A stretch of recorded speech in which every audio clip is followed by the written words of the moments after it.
Why is this a physical change, while this a chemical change, or any change at all?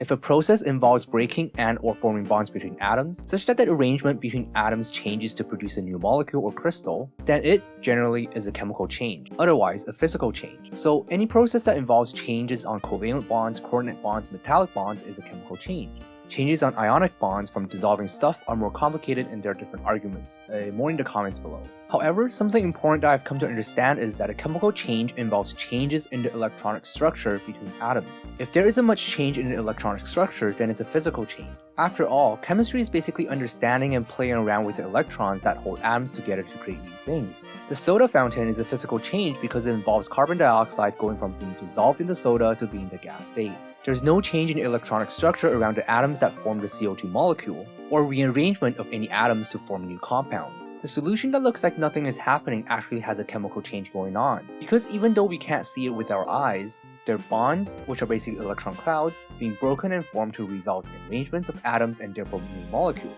We can't see it with our eyes, but we can see it indirectly with certain techniques and instruments. But how does this help with your next chemistry test? Probably not much, so make sure to study what was taught in class.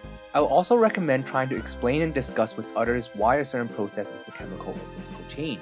The point of this video is to try and share what I've come to realize over the years, and hopefully help a bit with those going through this stuff in school right now. Cause I'm the kind of guy that really wants to fully understand a certain concept and its meaning.